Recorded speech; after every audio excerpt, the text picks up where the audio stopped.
오늘은 그리스도 삶에 대하여 5번째 시간을 우리가 살펴봅니다.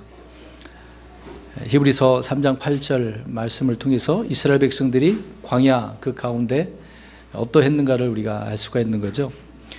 광야 1년 후 가데스 바네바에 이르게 한 그 이유에 대해서 우리가 살펴보려고 합니다. 지난 시간에 곧바로 가나안 땅으로 인도하지 않으시고 홍해로 인도하신 그 이유에 대해서 우리가 살펴보았습니다. 4가지로 말씀을 드렸는데, 첫 번째로는 이스라엘이 훈련된 군인이 아니었기 때문에, 군인도 아닌데 나가서 싸울 수가 없는 거잖아요. 그들은 물론 칼을 차고 있었습니다만은, 무기를 들고 있었습니다만은 싸울 수 있는 그런 사람들이 아니었다는 겁니다. 무력의 문제가 아니라 그들의 내면적인 믿음에 대한 문제를 하나님께서는 알려주시기 위해서, 그래서 먼저 이런 훈련시키기 위한 것이었다는 거죠. 그래서 훈련된 군사가 아니었기 때문에 일단은 다른 곳으로 인도하신 하나님이었다는 것입니다. 또 하나는 파라오를 심판하기 위해서였다. 하나님의 원수 대적들은 반드시 심판하신다는 거죠. 이스라엘 백성들을 건드리는 그런 무리들, 물론 7년 환란 가운데 이스라엘 백성들을 괴롭히는 그러한 자들도 다 유엔이라고 하겠죠. 오늘날 연합군들을 전부 다 하나님께서는 다 벌하시게 될 것입니다. 그러한 일이 이제 나중에 있을 것이죠. 그런 것을 통해서 우리가 이 파라오에 대한 부분을 생각도 해볼 수 있는 거죠. 또 세 번째로는 주님께서 영광을 받으시고 이집트 사람들에게 주님이신 것을, 내가 주다라는 것, 주라고 하는 부분은 하나님, 여호와 하나님이라는 거겠죠. 다른 신은 없다, 이제 그 얘기는 것입니다. 진정한 주가 누구신지를 알게 하기 위해서 주님은 이 홍해 사건으로 인도하셨다는 것입니다. 그 다음 네 번째로는 주변의 족속들에게 이런 두려움을 주기 위해서, 야, 주님이 이런 놀라운 분이구나, 저런 악한 자들을 심판하시는 분이구나, 괜히 이스라엘 백성을 건드렸다가 큰 어려움을 당하겠구나, 여러 가지 두려움을 주려고 하나님께서는 홍해 사건으로, 홍해로 그들을 인도하셨다는 거죠.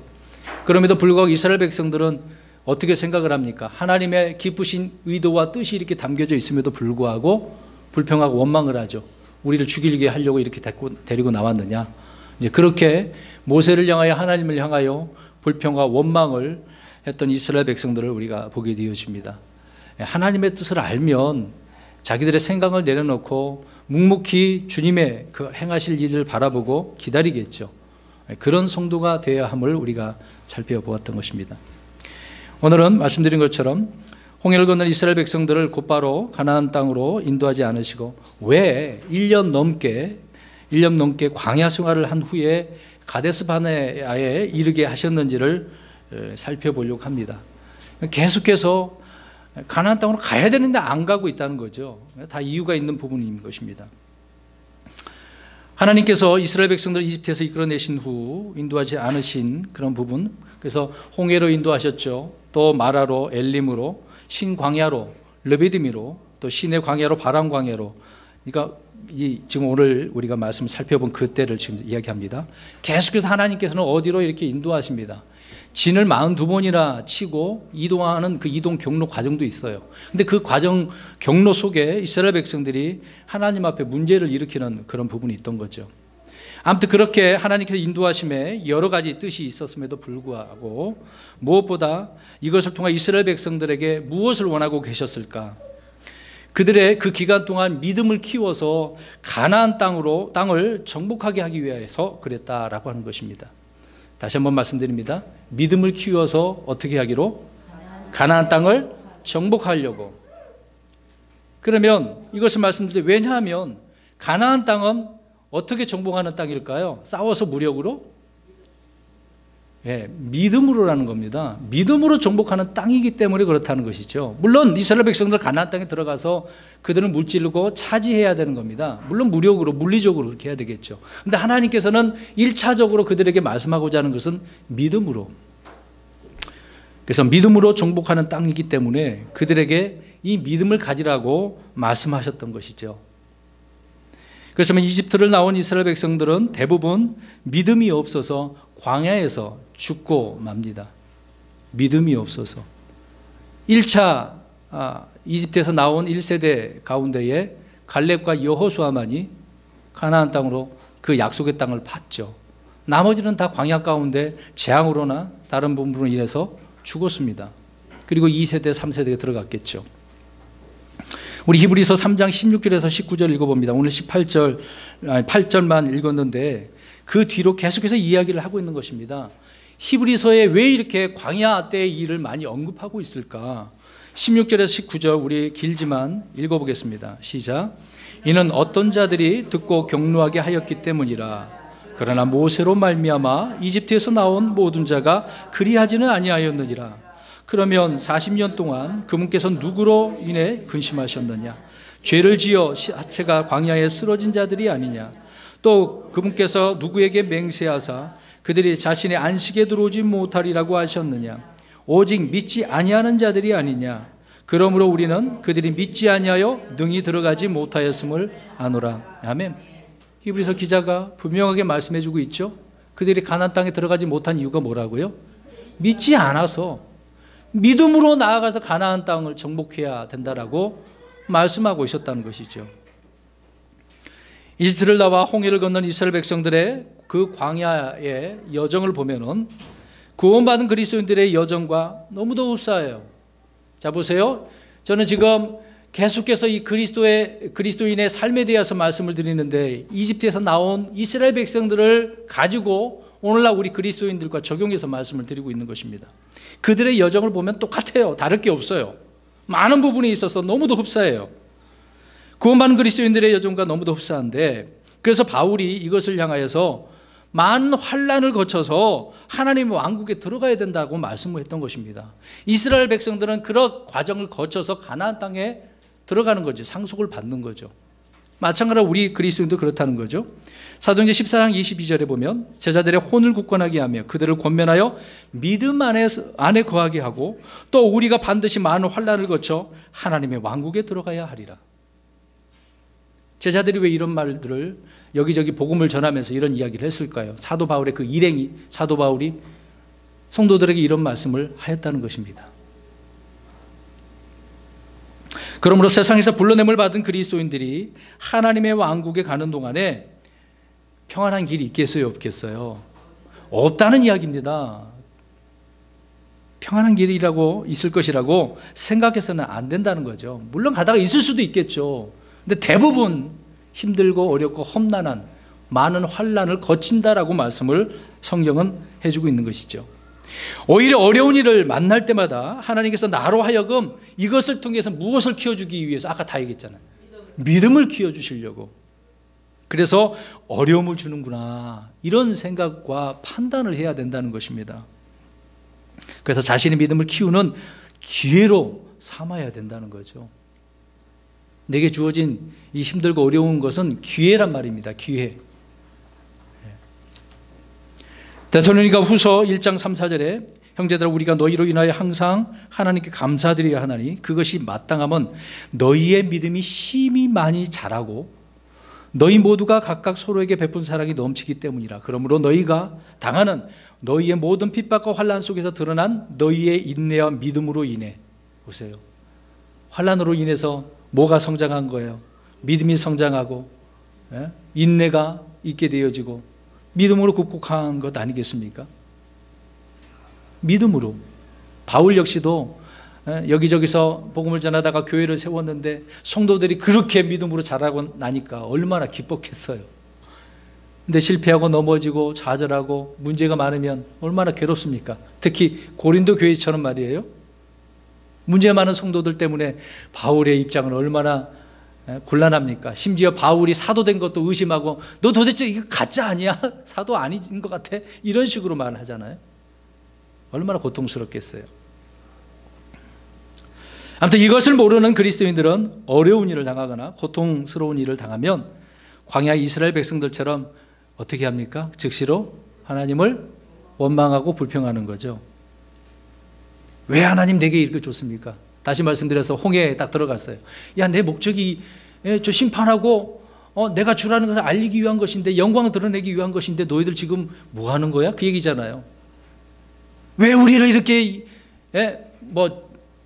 막다른 길로 인도하셨습니까? 우리를 죽이려고 합니까? 사람들은 급하면 그런 생각만 하는 거죠.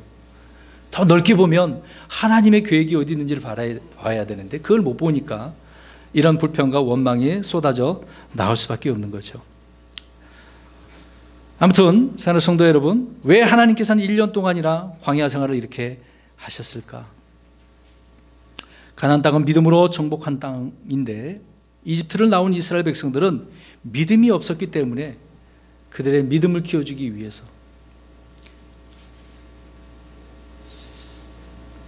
신명기 1장 32절을 우리 한번 볼까요? 한 번 더 히브리서 기자가 말한 부분을 우리 신명기서에도 우리가 확인해 보도록 하겠습니다. 신명기 1장 32절 시작. 이 일에서 너희가 주 너희 하나님을 믿지 아니하여. 지금 광야에 있었던 이야기를 모세가 쭉 이야기해 주고 있는 거거든요. 그러면서 이제 2세대 3세대에게 지금 이 말씀을 해주고 있는 것입니다. 너희가 주 하나님을 너희 하나님을 믿지 아니해서 그래. 이스라엘 백성들은 이집트를 나오기 전에 이집트에 내린 10가지 재앙을 자신들의 눈으로 보았죠. 또 자신들이 이집트를 떠나 홍해를 건널 때 파라오를 그들의 군대를 하나님께 묻히시는 거 몰살당한 거 다 봤잖아요. 또 홍해를 건넌 뒤에 마라에서 쓴물이 단물로 된 것도 보았잖아요.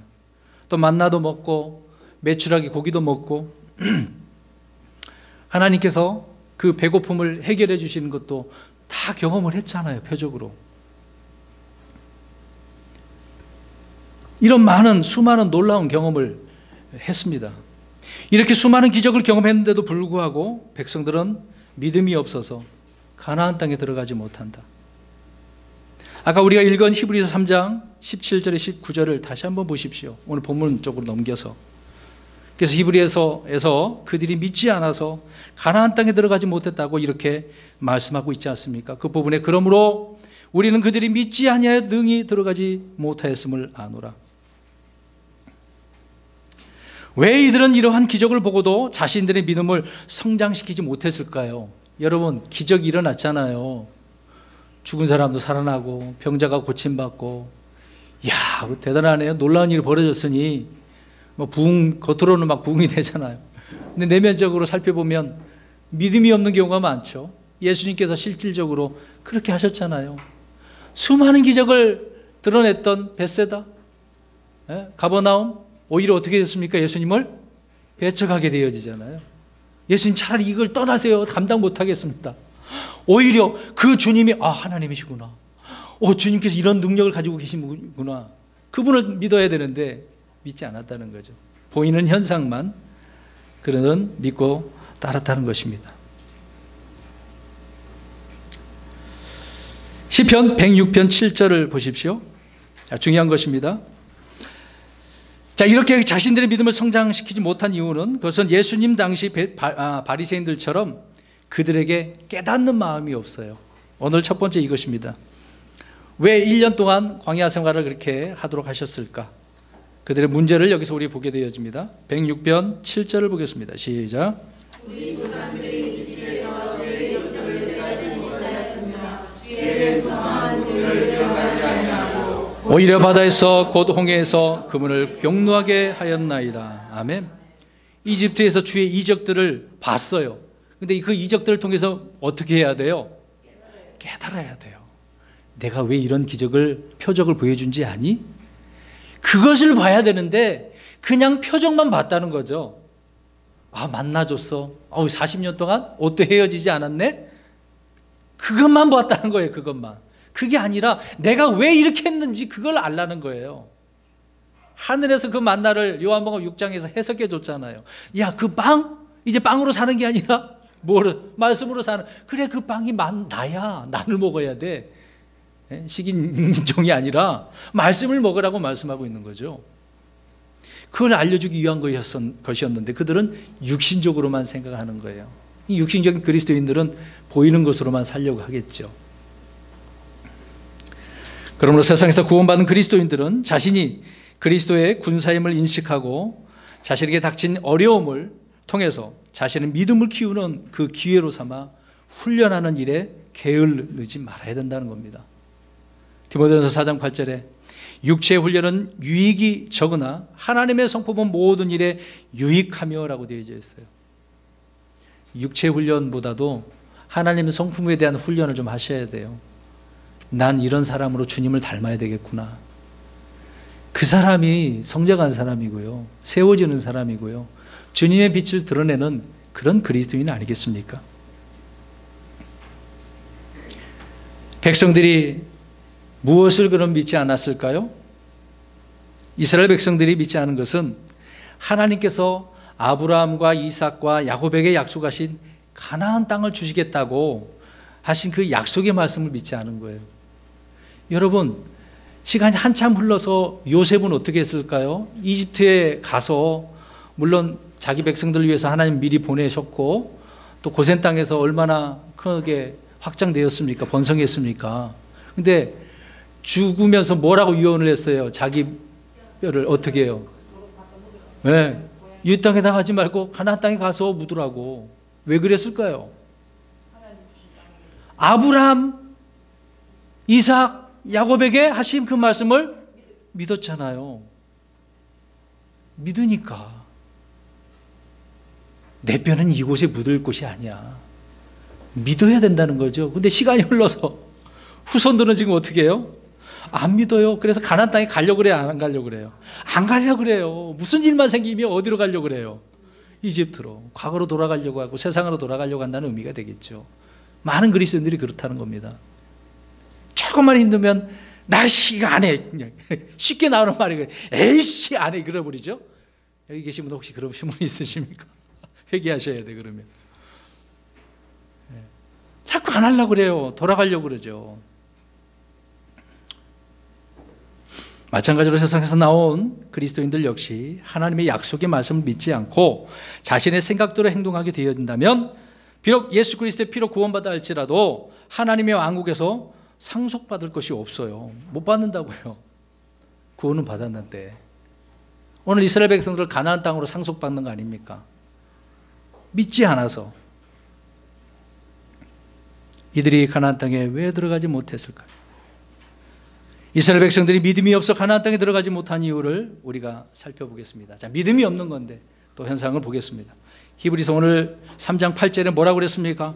이스라엘 백성들의 마음이 어떠해요? 강팍하니까. 강팍해서요. 자, 이제 오늘 이것을 이야기합니다. 첫 번째로 마음이 강팍해서. 어느 정도 강팍해서 그랬을까요? 자, 그럼 무엇이 그러면 사람의 마음을 강팍하게 만들까요? 그냥 강팍하게 되진 않을 거 아니에요. 무슨 이유가 있어서 강팍하게 되지 않겠습니까?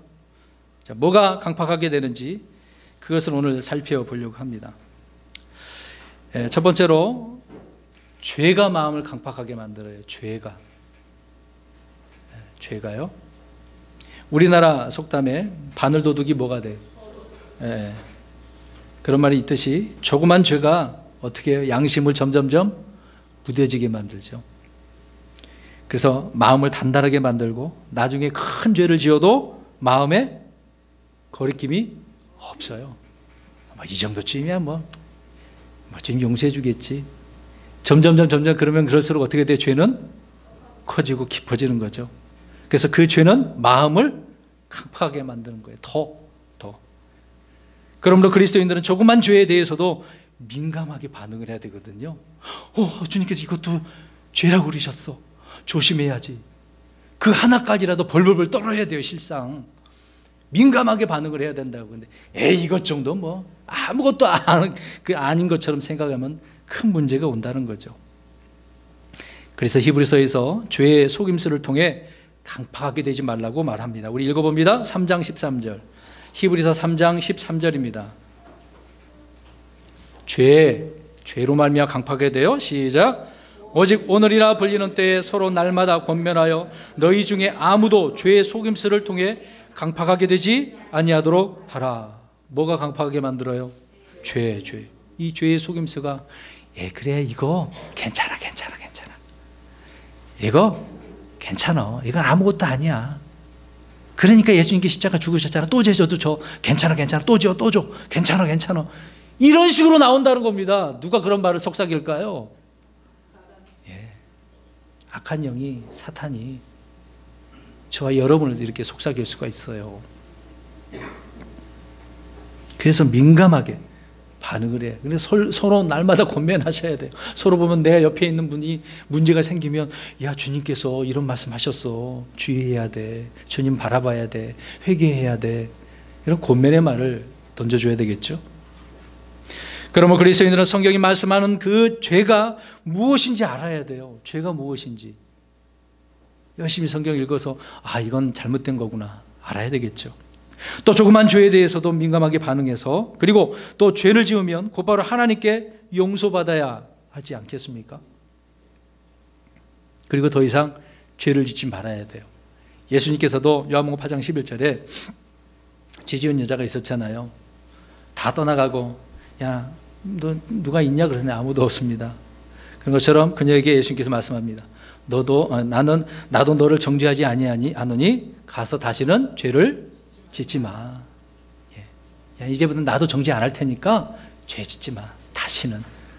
그동안에 했던 나쁜 짓이 있었겠죠? 가늠하다 잡혔으니까. 그런 죄 짓지 마. 죄 짓지 않도록 해야 되는 겁니다. 죄의 속임수가 우리를, 내 마음을 어떻게 한다고요? 강팍하게 만드는 거예요. 이렇게 죄가 마음을 강팍하게 하는 것인 줄 우리가 늘 인식하고 있어야 되는 것입니다. 두 번째로, 사람의 마음을 강팍하게 하는 것이 무엇일까? 그것은 교만이 사람의 마음을 강팍하게 만듭니다. 교만입니다. 여러분, 그냥 대체적으로 저 사람 너무 교만해, 우리 그렇게 생각을 하잖아요. 근데 남을 보지 말고 자신을 봐요. 나는 교만하지 않을까요? 어떻게 교만한지 본인 스스로가 잘 알 거예요. 교만이라고 하는 의미의 단어는 자기 부족한 점을 알지 못하고 자기 자신을 대단하고 훌륭한 존재라고 여기는 그런 마음의 상태를 이야기합니다. 나 같은 사람 없어. 그렇게 생각하는 거죠. 그런 상태로 모든 악과 문제의 근원이 바로 이 교만한 마음에서 강팍함이 나오게 되어지는 겁니다. 우리 그러면 성경으로 확인해 볼까요? 다니엘서 5장 20절 보겠습니다. 여러분, 늘 스스로 겸손하셔야 돼요. 이런 분들이 많죠. 나 이제 진리를 알았어. 킹제임스 성경 이것밖에 없어. 이제 갓 안 사람은요, 몇 년 공부한 사람은 이런 현상이 반드시 나타납니다. 읽어봅니다. 다니엘서 5장 20절 시작. 그의 마음이 높아지며 그의 생각이 교만 속에서 강팍하게 되므로 그가 자기 왕자에서 쫓겨나고 그들이 그에게서 그의 영광을 빼앗으며. 보세요. 마음이 높아졌네요. 마음이 높아졌다는 것은 뭐예요? 교만하게 됐다는 거죠. 그의 생각도, 마음도 생각도 교만 속에서 강팍하게 됐다. 우리를 강팍하게 하는 것은 이 교만이에요. 내가 이 정도인데 나 같은 사람이 어디 있어? 나같이 많이 아는 사람이 어디 있어? 나밖에 없어. 그렇게 하는 사람들의 문제가 여기서 시작되어지는 겁니다. 뒤에서 또 말씀드리겠습니다만, 이런 사람 하나님께서 복을 안 주셔요. 형통하지 못해요. 그건 뒤에 살펴볼게요. 여러분, 파라오 역시 이런 교만으로 인해서 강팍하게 된 것 아닙니까? 출애굽기 7장 14절에 주께서 모세에게 이르시되 파라오의 마음이 강팍해져서 백성이 가는 것을 그가 거부하는도다. 마음이 강팍하니까 못 내는, 내가 이집트의 왕인데 네가 뭔데 이래라 저래라 하는 거야, 이런 식이죠. 그래서 거부한 거 아닙니까? 그래서 주가 누구야 그러지 않습니까? 하나님이 누구야? 나보다 높은 이가 누구야? 그 얘기입니다. 그러니까 교만한 거죠. 그러므로 그리스도인들은 자신의 마음이 높아지지 않도록 주의해야 되는 거예요. 우리 고린도후서 10장 5절을 볼까요? 여러분, 이렇게 그냥 저는 간단하게 성경이 이렇다라고 말씀을 드리고 있는 것입니다. 더 많은 예를 들고 설명을 하면 말씀드려야 될 것들이 너무도 많은데 못 드려요. 오늘 이 부분도 지금 두 번에 걸쳐서 지금 드려야 되는데요. 우리가 성경 말씀을 통해서 우리 자신을 깨달았으면 좋겠습니다. 고린도후서 10장 5절 시작. 우리는 상상하는 것과 또 하나님을 아는 것을 대적하여 스스로를 높은 것을 무너뜨리고 모든 생각을 사로잡아 그리스도께 순종하게 하며. 아멘. 나를 높이는 내 생각들, 내 교만을 다 어떻게 해야 돼요? 무너뜨려야 됩니다. 그래서 그리스도께 순종해야 주님의 말씀에 나는 아무것도 아니잖아요. 내 생각들은 실패할 수 있고 여전히 허첨투성이고 무너질 수밖에 없는 것들이 아닙니까? 그런데 이것들을 우리는 붙잡을 때가 너무도 많죠. 여러분, 나의 이 강팍한 마음이 이 교만에서 이렇게 온다라고 하는 사실을 우리가 알고 스스로 겸손하셔야 됩니다. 자, 보세요. 여러 번 말씀드렸던 부분입니다. 하나님께서 겸손케 하는 것과 내가 스스로 겸손하는 게 어떤 게 좋을까요? 하나님이 여러분을 겸손하게 만들면 완전히 무너지는, 망가는 거예요. 힘든 거예요. 하나님께서 다 한번 만지시면 정말 어려운 상황에 오는 겁니다. 그렇게 하기 전에 스스로 겸손하라는 이야기예요. 하나님께서 만지시면 그냥 뼈가 부스러지는 거예요. 뼈가 부스러지는 거예요. 그러기 전에 하나님, 주님 잘못했습니다. 내가 이렇게 교만했군요. 그래야 해야 돼요. 느부갓네살 왕은 그렇지 않았습니다. 내가 이 왕국을 이렇게 세웠는데, 그래서 몇 년 동안 진두처럼 살았어요. 7년 동안. 마음이 강팍하니까, 교만하니까 그렇게 되어지는 겁니다. 그 다음에 또 이스라엘 백성들의 그 문제를 살펴봅니다. 세 번째로인데요, 사실을 인정하지 않아서 마음을 강팍하게 만들었어요. 자, 이것도 처음 들었을 수도 있어요. 사실을 인정해야 돼요. 하나님의 말씀에 대해서 그대로 인정하라고요. 말씀을 인정하지 않으니까 마음에 강팍함이 생기는 거란 말입니다. 여러분, 주님께서 부활하셨을 때 그물을 본 자들이 있잖아요. 주님께서 무덤에 가보니까 없어. 이것을 본 여인들이 먼저 어떻게 합니까? 제자들에게 가서 뭐라고 그랬어요? 없어요. 무덤에 없어요. 예수님이 일어나셨나 봐요. 근데 제자들이 어떻게 했을까요? 믿었다니. 우리 성경 찾아봅니다. 마가복음 16장 14절. 그래서 믿지 않은 제자들을 향하여서 예수님은 그들의 마음이 강팍한 것을 꾸짖으셨다고 말씀하고 있습니다. 사람의 마음이 이렇게 하나님의 말씀을 믿지 않으니까 이런 말씀을 했는데도 불구하고 강팍하잖아요. 자, 읽어봅니다. 마가복음 16장 14절 시작. 음식 앞에 앉았을 때에 그분께서 그들에게 나타나사 그들이 믿지 아니하는 것과 마음이 강팍한 것을 꾸짖으시니 이는 그분께서 일어나신 뒤에 그분을 본 자들의 말을 그들이 믿지 아니하였기 때문이더라. 예수님이 부활하셨어요. 사도들이요, 예수님 부활하셨다니까요. 안 믿었다니까요. 예수님은 부활에 대해서 3번이나 언급하셨어요. 마태복음 16장 21절, 17장 22, 23절, 마태복음 20장 18절, 19절 3번이나 걸쳐서 제자들에게 말씀하셨지만 그 말씀을, 사실을 인정했어요, 안 했어요? 안 했다니까요. 우리 누가복음 24장도 봅니다. 그들이 뭐라고 말을 했는지 그 말을 전해준 그 여인들에게 말한 표현입니다. 정말 우리가 사실을 인정하지 않으니까 문제가 생기는 겁니다. 누가복음 24장 9절에서 11절 길지만 읽습니다. 24장 9절에 11절 시작. 돌무덤에서 돌아가 이 모든 것을 11 사도와 다른 모든 사람에게 고하니라. 이것들을 사도들에게 고한 사람은 막달라 마리아와 요한나와 야고보의 어머니 마리아와 그들과 함께한 다른 여자들이더라. 그들은 저들의 말을 근거 없는 이야기로 보고 저들을 믿지 아니하. 저들의 말을 뭐로요?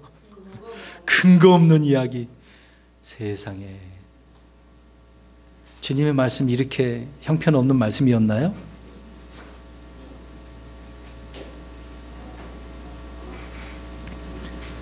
예수 그리스도의 죽음과 부활은 성경대로 기록되어진 대로 그렇게 된 줄 믿습니다.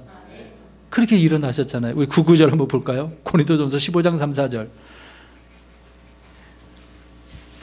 지금 이 찾는 문맥의 내용이 뭐냐면 사실을 인정하라고요. 인정 안 하니까 강팍한 거예요, 사람. 그러니까 말씀을 인정하지 않잖아요. 마음이 그렇게 되는 겁니다.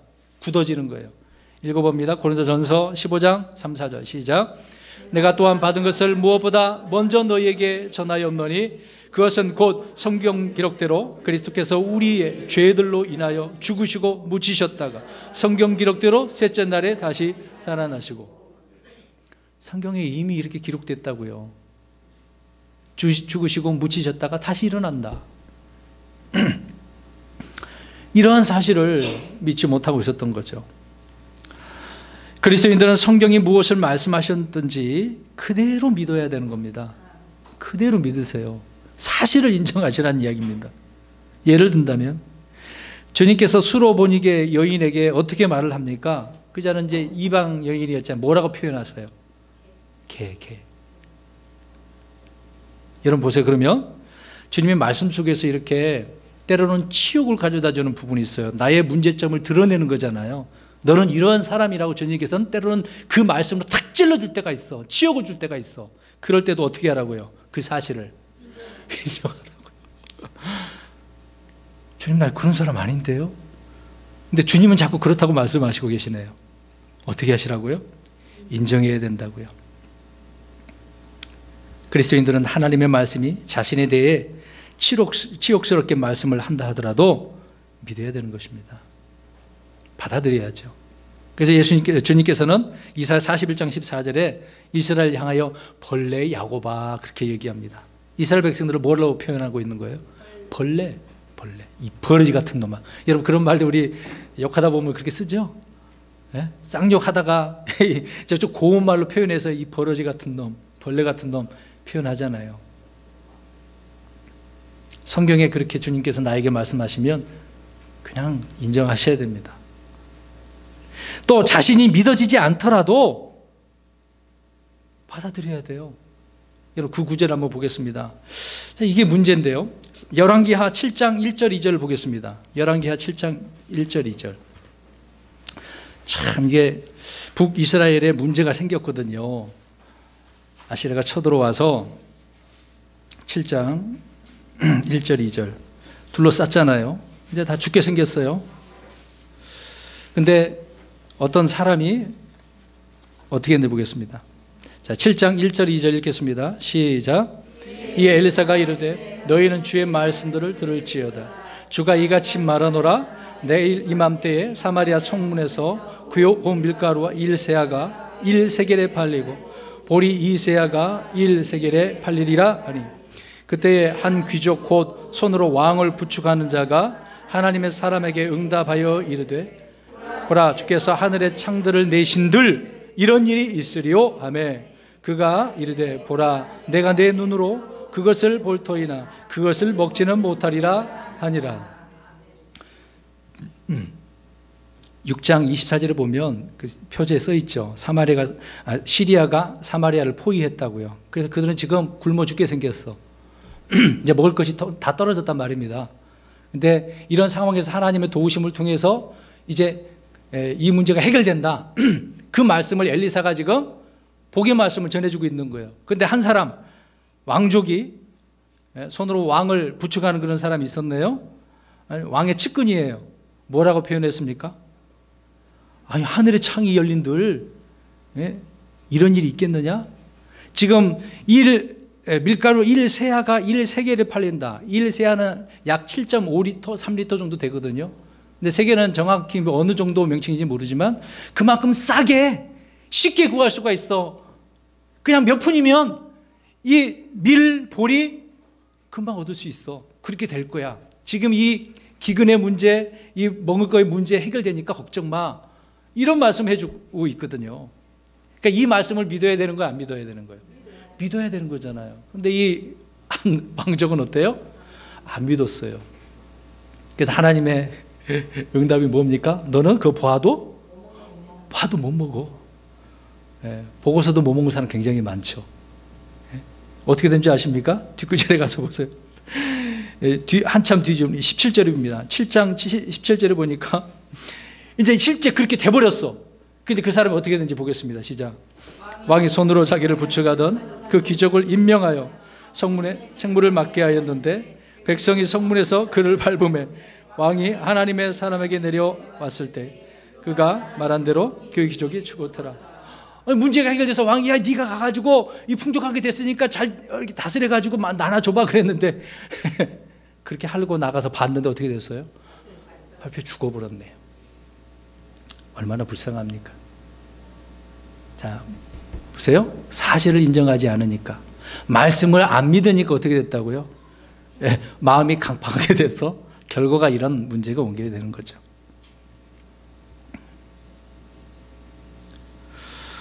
고린도후서 1장 18절에서 20절에 오직 하나님은 참되시니 너희를 향한 우리의 말은 예하고는 아니오함이 아니오노라.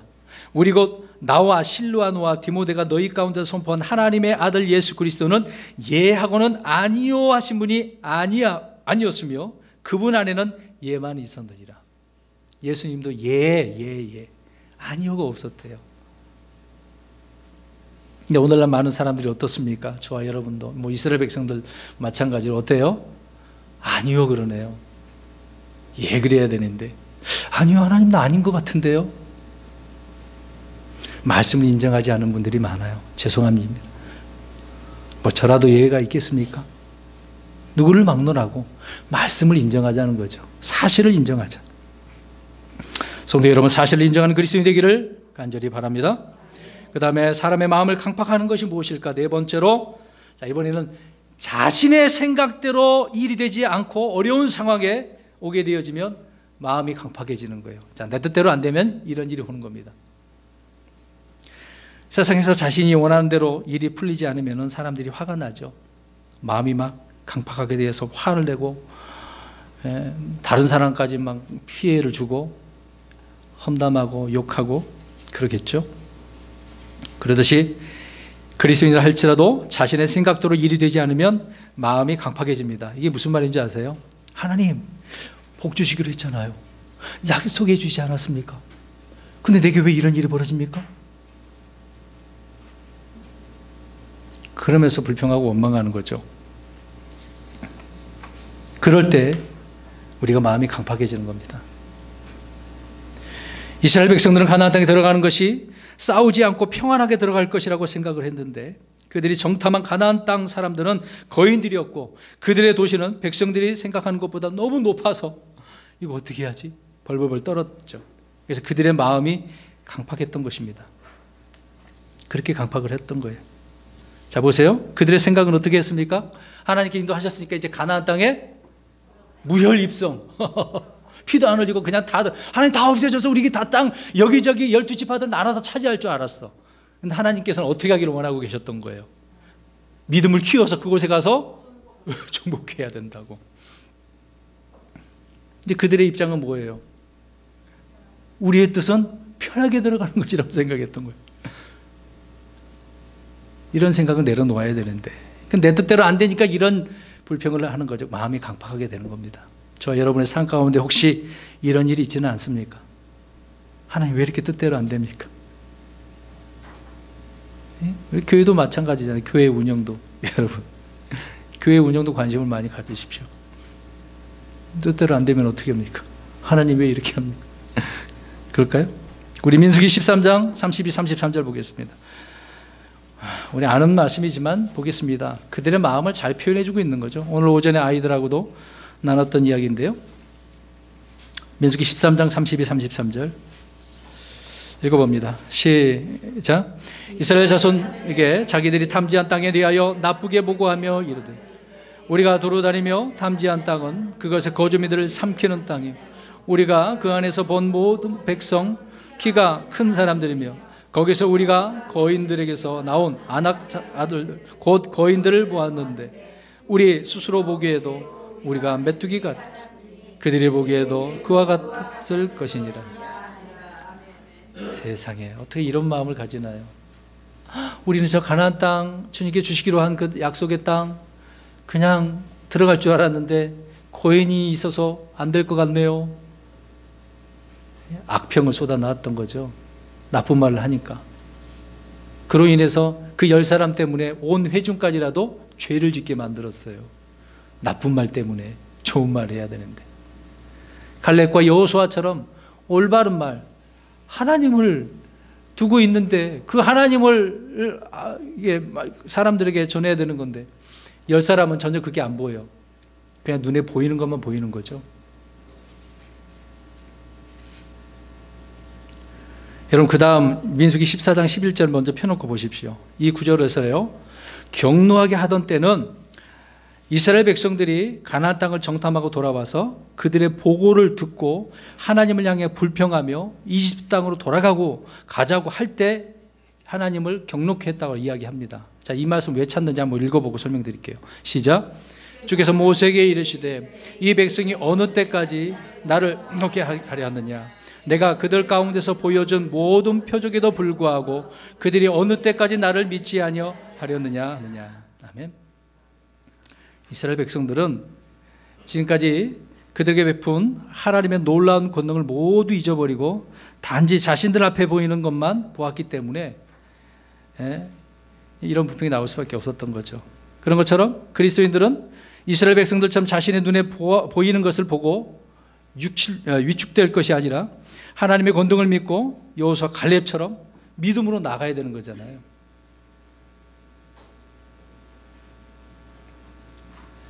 하나님을 경록히 하는 것은 그들의 마음이 이런 세상의 것들, 육신적인 것들, 보여주는 현상들을 통해서 판단하니까 그렇게 그것을 통해 마음이 강팍하게 되어지고 하나님을 경노하게 한다라고 말씀을 하고 있는 것입니다. 그러므로 우리 그리스도인들이 순례의 여정에서 어려운 일을 만날 때 자신의 마음을 강팍하게 하지 말아야 되겠죠. 자, 그러면 또 그리스도인들이 자신의 마음을 강팍하게 하지 말아야 될 이유가 뭘까요? 그러면 지금 강팍하게 될 이유 여러 가지 말씀을 우리 찾아봤잖아요. 왜 하지 말아야 될까요? 아까 앞에서 말씀드리고자 하는 거 뒤에서 말씀드린다고 하지 않았습니까? 자, 첫 번째로 하나님의 진노를 사기 때문에 자신의 마음을 강팍하게 하지 말아야 된다. 하나님께서 진노하신다. 그래서 오늘 히브리서 3장 우리가 읽었고 15절 말씀을 보시기 바랍니다. 자신의 마음을 강팍하게 한 이스라엘 백성들, 가나안 땅에 들어가지 못한 이유가 하나님을 진노하게 해서, 경노하게 해서. 그래서 하나님의 왕국에서 우리 그리스도인들 역시 하나님을 진노하게 하면 상속이 없어요. 하나님을 화나게 하지 마십시다. 내가 화를 내도 그 문제인데 내 문제를 여러 가지 강팍하게 하는 것을 통하여 하나님을 진노하게 하면 안 되는 거잖아요. 무서운 거거든요. 이 진노라고 하는 것은 좋은 일은 아니잖아요. 근데 알면서도 자꾸 이렇게 하나님을 진노하게 하는 일들을 너무도 우리가 많이 행하는 거 있습니다. 우리 자신을 돌아봤으면 좋겠습니다. 두 번째로 열매를 맺지 못하기 때문에 자신의 마음을 강팍하게 하지 말아야 된다는 겁니다. 자, 마음을 강팍하게 하면 열매를 못 맺는다고 말씀하고 있습니다. 마음이 강팍한 사람은 마음밭이 단단한 사람이기 때문에 씨앗을 뿌려도 깊이 뿌리가 내리지 못할 뿐더러 뿌려진 그 씨앗을 어떻게 하겠습니까? 길가에 뿌려진 씨앗은 새가 와서 가져 먹는 거죠. 마귀가 와서 채워가는 겁니다. 우리 9절 볼까요? 마태복음 13장 19절에서 21절입니다. 이 부분에 대해서도 예전에 말씀드렸던 거 홈페이지에 올라져 있습니다. 다시 한번 듣기를 원하시는 분들 들으셔도 될 것 같네요. 마태복음 13장 19절에서 21절 시작. 어떤 사람이 왕국의 말씀을 듣고 그것을 깨닫지 못할 때에는 그 사악한 자가 와서 그의 마음속에 뿌려진 것을 채워가다니 이 사람은 곧 길가에 씨를 받은 자니라.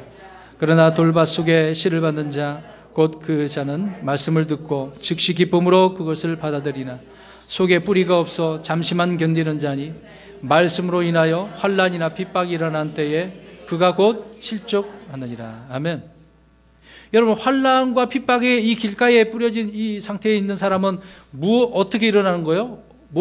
무엇으로 인해서 핍박과 환난이 있게 됐다고 말씀하고 있습니까? 환경 다른 게 아니에요. 하나님의 말씀이라고 하잖아요. 그럼 말씀이 뿌리 깊게 탁 내려가야 되는데 못 내려가니까 열매가 없는 거죠. 주 예수님께서 열매 맺지 못하는 무화과를 어떻게 하라고 그랬습니까? 찍어서 베어버려. 누가복음 13장에 그러잖아요. 야, 3년 동안, 이제 예를 들어서 설명하고 있는 거죠. 3년 동안 나와서 무화과 나무 열매를 구했는데 찾지 못했어. 종이가 야, 베어버려. 이런 무시무시한 거잖아요. 열매를 맺지 못하는 것은 잘라버리는 겁니다. 왜 그러면 가지치기를 할까요? 왜 이렇게 잘라버릴까요? 더 많은 열매를 맺게 하기 위해서. 고통이죠. 이런 부분을 잘라버려야 되고 많은 열매 맺기 위해 이런 고통이 있을 수밖에 없는 것을 설명해 주고 있는 것입니다. 그러므로 그리스도인들은 자신의 마음을 강박하게 하지 말아야 되는 거죠. 열매가 없으면 안 되잖아요. 여러분, 날마다 열매가 있어야 됩니다. 그 열매를 가지고 하나님께 영광 돌리는 거고요. 또 주일날, 일요일날 이렇게 나오셔서 하나님께 경배 드리지 않습니까? 그 열매를 가지고, 삶의 열매를 가지고 하나님 앞에 드리는 거예요. 근데 이곳에 나오셔서 아무 열매도 없이 나와서 경배한다? 문제가 있는 거예요. 갸우뚱 이렇게 할 수밖에 없어요. 세 번째로, 왜 우리가 마음을 강박하게 하지 말아야 되는가? 해악에 빠지기 때문에. 해악에. 잠언서 28장 14절에 항상 두려워하는 자는 행복하거니와 자기 마음을 강박하게 하는 자는 해악에 빠지리라. 자, 마음을 강박하게 하는 사람은 어떻게 돼요? 해악에 빠지네요. 해악이라고 하는 뜻은 해로운 일과 악한 일로 해가 되는 나쁜 일을 말하는 거예요. 나쁜 일. 해가 되는 나쁜 일. 그런데 마음이 강박한 사람은 그래서 분별력이 없어지기 때문에 이런 나쁜 일에 해악에 빠지게 된다는 겁니다. 그래서 자신이 해악에 빠지는지도 알지 못해요. 나 이런 일에 빠졌어? 모른단 말입니다. 예를 들자면 우리가 알고 있는 출애굽기 32장에 있는 말씀이에요. 모세가 시내산에서 율법을 받지 않습니까? 이스라엘 백성들이 밑에서 무엇을 하고 있었어요? 금송아지를 만들었죠. 그들은 알았어요, 몰랐어요? 모르니까 지금 뭐에 빠졌습니까? 해악에 빠진 거죠. 그렇게 말씀하고 있습니다. 당시 이스라엘 백성들이 그렇게 마음이 강박함으로 그 금송아지를 만든 것이 그런 이유가 아니겠습니까? 그 구절을 아론이 이야기를 해주고 있어요. 우리 읽어봅니다. 저렇게 32장 21, 22절인데요. 끝부분만 읽겠습니다. 아론이 이르되, 이제 거기서부터 읽어봅니다. 저렇게 32장 22절 시작. 아론이 이르되 내 주여 맹하지 마소서. 당신이 이 백성을 알거니와 그들은 해악에 빠진 자들이니라. 보세요. 하나님 사실도 인정 안 해. 믿음이 없어. 이렇게 자기들의 생각이 빠져 있죠. 육체에 있는 자들이에요. 그러니까 마음이 강팍하게 되어져서 해악에 빠졌다라고 아론이 이야기를 하고 있는 겁니다. 마찬가지로 그리스도인이 자신의 마음을 강팍하게 하면 이스라엘 백성들처럼 해악에 빠지는 겁니다. 우상 숭배, 죄를 짓는 일, 이런 일을 할 수 있는 거예요. 저와 여러분이 구원받았다고 해서 죄 안 지을 줄 아십니까? 아니요. 마음이 강팍하면 해악에 빠집니다. 나쁜 일에. 나도 모르게 거기에 같이 동조하고 죄를 지을 수 있는 부분도 있다는 것입니다. 그래서 자신의 마음을 우리는 강팍하게 하지 말아야 되겠죠. 그 다음에 네 번째로, 마음이 강팍한 사람은 깨닫지 못하기 때문입니다. 깨닫지 못하기 때문에. 요한복음 12장 39, 40절에 그러므로 그들이 능히 믿지 못하였으니 그 까닭은 이사야가 다시 말하였기 때문이라. 이르되 그분께서 그들의 눈을 멀게 하시고 그들의 마음을 강팍하게 하셨으니 이것은 그들이 눈으로 보고 마음으로 깨달아 회심하여 내게 고침을 받지 못하게 하렵니다. 강팍한 사람은 깨달을 수 있어요, 없어요? 누가 못 깨달도록 한다는 이야기입니까? 하나님이. 여러분, 놀라운 거예요. 이거 좋은 일은 아니지만 마음이 강팍한 사람은 하나님 말씀도 이제 못 깨달을 수도 있어요.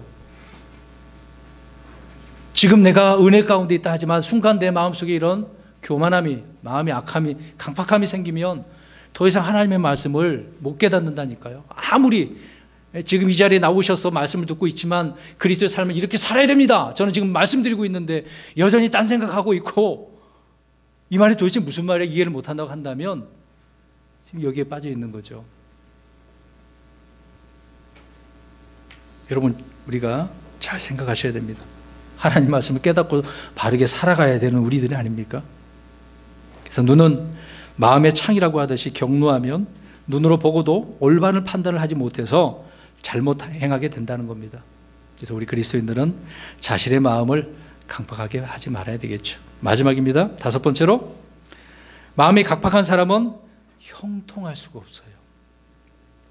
우리 욥기서 9장 4절 보겠습니다. 마지막 구절입니다.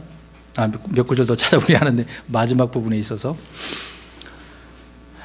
형통할 수가 없어요. 여러분 형통하기를 원하신다면 우리의 강팍한 마음은 다 없애버려야 됩니다. 읽어봅니다. 9장 4절 욥기서 시작. 그분은 마음이 지혜롭고 힘이 강하시 누가 자신을 강팍하게 하여 그분을 거역하고 형통하였느냐. 형통한 사람이 없다고 하네요. 교만한 사람 치고 강팍한 사람 치고. 하나님을 거역한 사람은 하나님께서 그에게 형통하게 해주시지 않으시기 때문에 형통할 수가 없어요. 하나님 말씀도 깨달을 수 없을 뿐더러 하나님께서 형통하지 못하도록 하신다는 겁니다.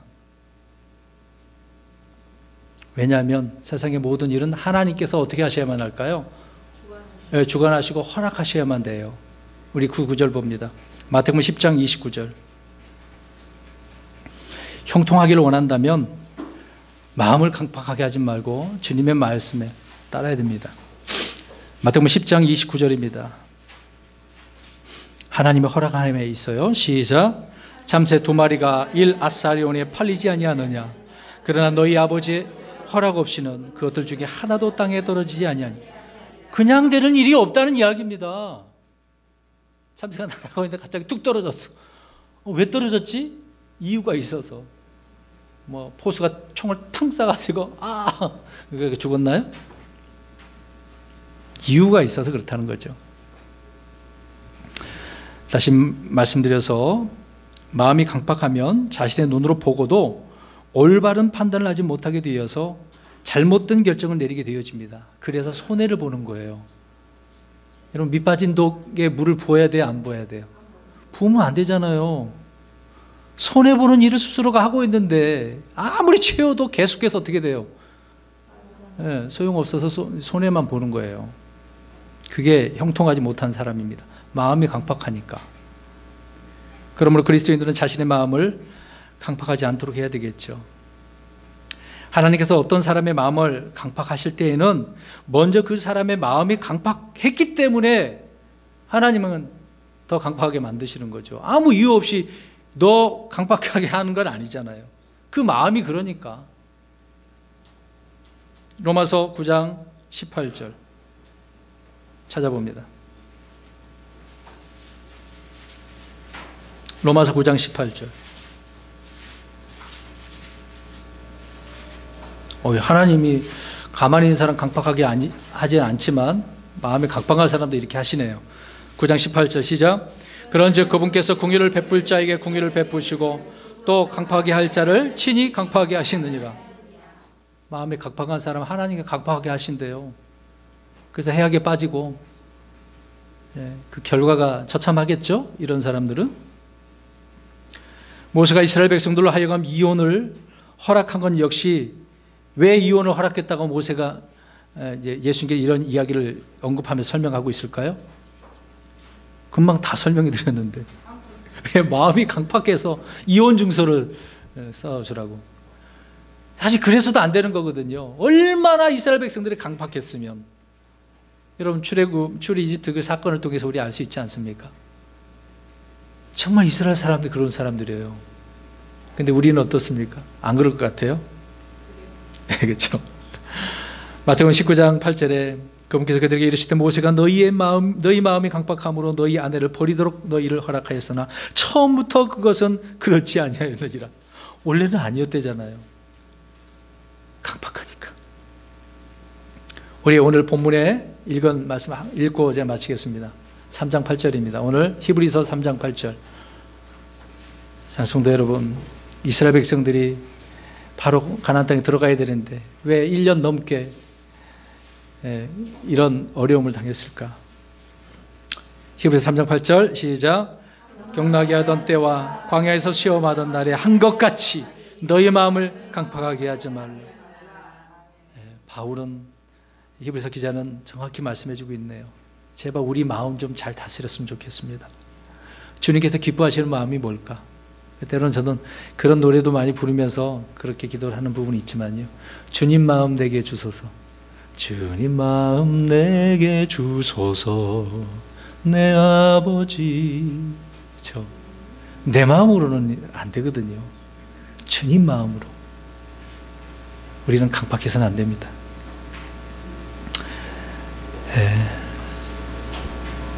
오늘은 사람의 마음이 강팍했기 때문에 이스라엘 백성들이 가나안 땅에 들어가지 못함을 말씀드렸습니다. 다음 주에도 이어서 말씀을 드리겠습니다. 너무 양이 분량이 많아서 오늘 여기까지만